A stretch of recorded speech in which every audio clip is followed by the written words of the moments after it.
I also want to talk about how computer science is fundamental.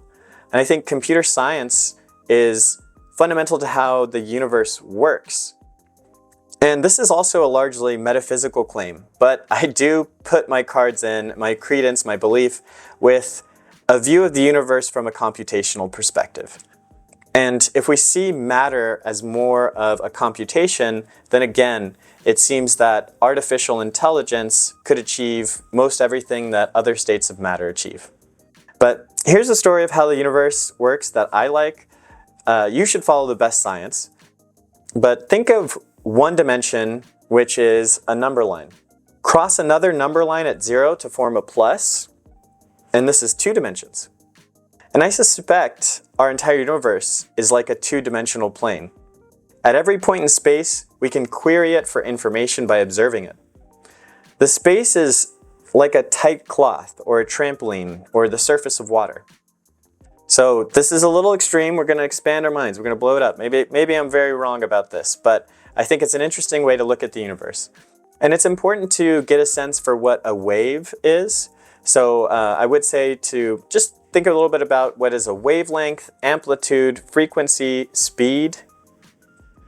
And we have the horizontal axis where points above it, crests, are positive, and points below are troughs, they're negative.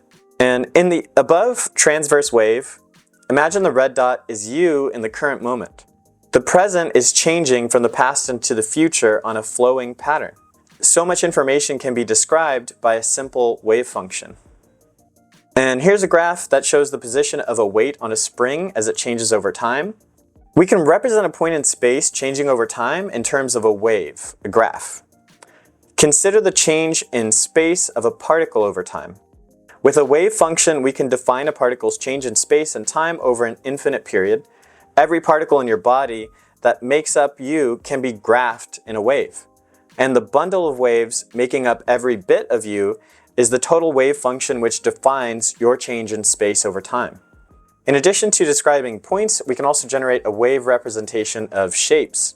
We can graph all kinds of geometric shapes as waves. Circles, squares, every kind of shape. The radius from the center to a line determines the magnitude of the shape. We can also convert information about a shape into a specific wave function like the sine wave. So with this graphic, each of the circles above are the same shape but different sizes, different radii. The sine waves have a similar pattern but are clearly different. Let's imagine the green line is reality as it is, so that's objective reality. The red line is what you believe reality is, subjective. And the blue line is how people see reality, intersubjective. The distance from what we believe to reality is our error.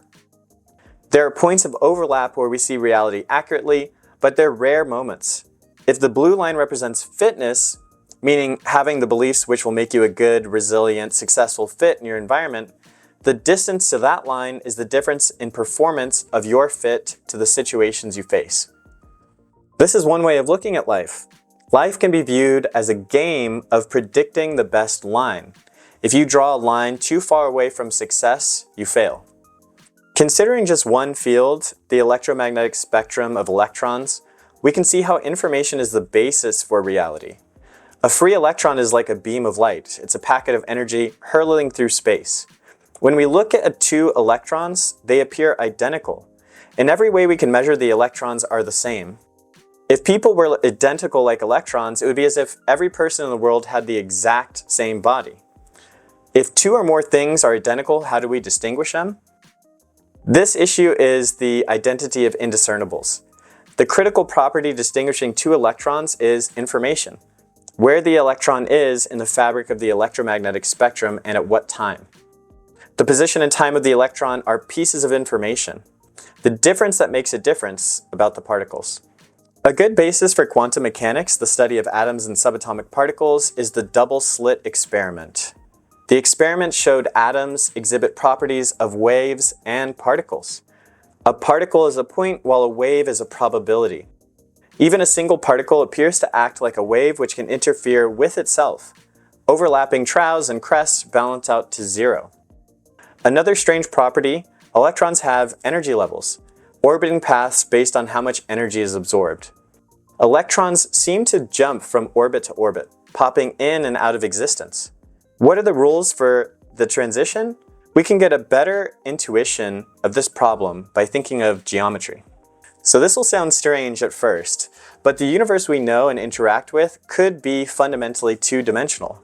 There's an up and down and a left and right, but space and time are not the same as those. Time is the rate of change, the absolute speed of cause and effect. Space is the value that is changed according to time, like a wave. So think of a digital video.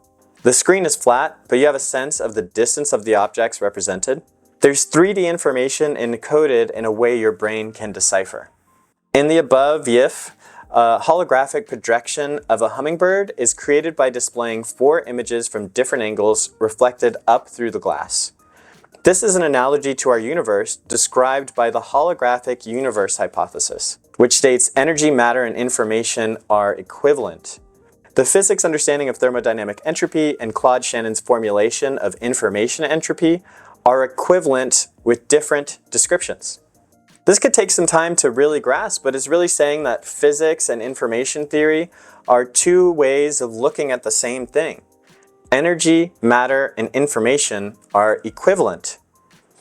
Just like lower dimensions can project up from 2D to 3D, higher dimensions can project down. One technique is principal component analysis. The simplest explanation is seeing an object's shadow.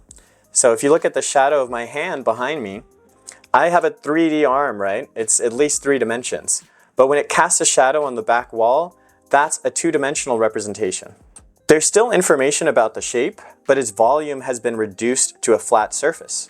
Some information is typically lost in this flattening or squishing. That information and structure can be translated between dimensions is a key insight.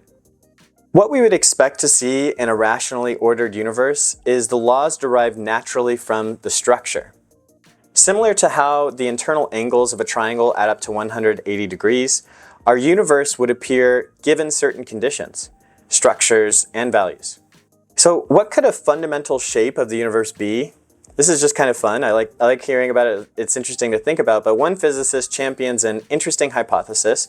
The fundamental geometry of the universe is an E8 lattice.